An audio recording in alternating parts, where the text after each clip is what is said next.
Cette émission, c'est aussi un rendez-vous avec différents hommes de Dieu que nous aurons le plaisir de recevoir tous les mercredis pour nous exhorter sur différents thèmes pour l'édification du corps du Christ. Aujourd'hui, nous avons la grâce de recevoir le pasteur Théton Victorin de l'église évangélique Mies Temple Persévérance d'Yelawadje. Il va nous entretenir sur le thème l'importance de la sanctification pour expérimenter les bénédictions de Dieu. Notre joie, elle est très grande de vous recevoir par ici. Alors, voici tout de suite ma première question. C'est quoi la sanctification? La sanctification, c'est le processus par lequel Dieu met à part quelqu'un, par sa grâce bien sûr, pour mener une vie sans le péché, pour mener une vie qui fuit le péché. Je vais bien encore préciser ceci. Personne ne peut mener une vie de sanctification si la personne ne vient pas à Christ. Car il y a d'abord la sanctification de position, c'est-à-dire qu'à notre conversion, lorsque nous acceptons le Seigneur Jésus-Christ comme Seigneur et Sauveur personnel, à partir de ce moment, le Seigneur qui s'installe dans notre vie nous donne une position. Et ceci a été précisé dans le livre de 1 Corinthiens, chapitre 1, verset 2, qui dit que Dieu a mis son peuple à part, un peuple saint, un peuple qu'il a consacré pour mener une vie de sanctification totale. Donc, c'est pour dire que l'œuvre de la sanctification est accomplie dans notre vie par la personne du Seigneur Jésus. Donc, le premier pas obligatoire qui conduit à la sanctification, c'est d'abord accepter Christ comme son Seigneur Sauveur personnel. Et lorsque nous acceptons Christ comme Seigneur et Sauveur personnel, cela voudrait dire tout simplement que nous avons reconnu que nous sommes pécheurs, que nous avons confessé nos péchés et que nous nous sommes repentis pour nous remettre entièrement dans sa main. Et lui, à partir de ce moment, tout croyant converti est mis à part pour mener une vie de sanctification, une vie de sainteté par la grâce de Dieu qu'il lui accorde. Merci beaucoup, homme de Dieu. Comment demeurer dans une vie de sanctification? Pour demeurer dans une vie de sanctification, il faut rester attaché à Christ. Parce qu'une chose est d'accepter Christ comme son sauveur personnel, mais lorsque vous l'acceptez, il faut garder une relation permanente avec lui. Donc pour demeurer dans la sanctification, il faut nécessairement rester attaché au Seigneur, rester attaché à la parole de Dieu, c'est-à-dire méditer régulièrement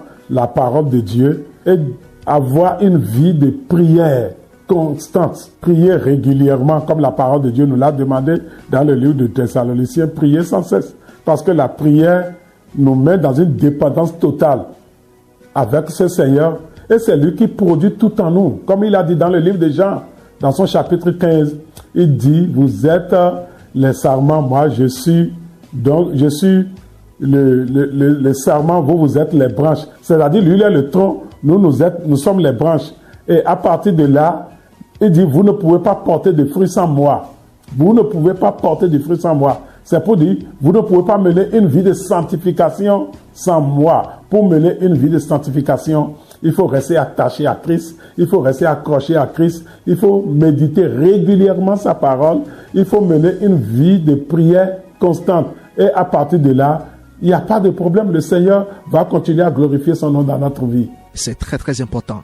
Alors, quelles sont les conséquences spirituelles d'une vie sans sanctification? Les conséquences, mais une vie sans sanctification vous éloigne de Dieu. Une vie sans sanctification vous éloigne premièrement de Dieu. Et les conséquences sont multiples. Si vous vous éloignez de Dieu, ça va créer la sécheresse spirituelle. C'est comme l'histoire de l'enfant prodige dans le livre de Luc. Lorsque le fils s'est éloigné de son père, il s'est retrouvé dans la misère totale et ne pouvait rien faire de lui-même. Finalement, il a compris et il est revenu à son père. C'est très important. Si vous ne menez pas une vie de sanctification, parce que celui qui ne mène pas une vie de sanctification, ça veut dire que le péché est en train de dominer sa vie et de régner dans sa vie. Alors que les yeux de Dieu sont très purs pour voir le péché.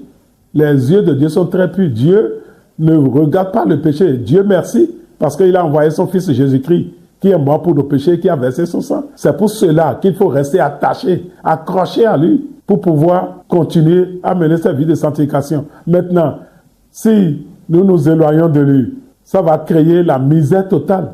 Ça va créer la sécheresse. Et ça peut conduire même à la mort spirituelle, bien sûr. Parce que lorsque vous vous éloignez de Dieu et que vous ne menez pas une vie de sanctification, ça veut dire même déjà que là, il y a un problème. Et le problème est que ce que Dieu a mis en vous par sa grâce n'a pas pu trouver de place pour vous conduire là où vous devriez y aller. Et là, vraiment, il y a beaucoup de conséquences et je pense qu'il faut faire beaucoup attention et demeurer ferme, accroché au Seigneur pour ne pas arriver à ce niveau-là. Quelles sont les promesses de Dieu quand nous avons une vie de sanctification? Oui, les promesses, moi je préfère qu'on parle des avantages. Quand vous avez une vie de sanctification, vous bénéficiez de beaucoup de choses. Ça vous permet, je l'ai dit tantôt, ça vous permet de porter du fruit. Ça vous permet de réussir. Vous ne pouvez pas réussir dans votre vie si, dans le Seigneur, vous ne menez pas une vie de sanctification. Et deuxièmement, il faut même retenir que la vie de sanctification fait partie même de l'œuvre de la grâce de Dieu dans notre vie. De l'œuvre de la grâce de Dieu. Il dit, je vous ai sauvés pour que vous puissiez accomplir les bonnes œuvres que j'ai préparées d'avance pour vous. Et lorsque vous menez cette vie de sanctification, ça vous permet de jouir, de bénéficier de l'accomplissement des promesses de Dieu pour votre vie. Et Dieu a fait tellement de promesses pour nous. Les promesses, ce n'est pas seulement 10, 50, 100, 200, 300. Il y a tellement de promesses de Dieu pour ses enfants. Et ces promesses-là sont conditionnées par la vie de sanctification. Parce que mener une vie de sanctification, ça veut dire que c'est une vie d'obéissance à sa parole, de soumission à sa parole. Et celui qui ne mène pas une vie de sanctification ne va pas obéir à Dieu. Alors que l'obéissance a ses avantages. Si vous obéissez à ma parole, voici les bénédictions, a dit le livre de Deutéronome chapitre 28, du premier verset jusqu'au verset 14. Mais si vous ne le faites pas, il y a aussi des malédictions.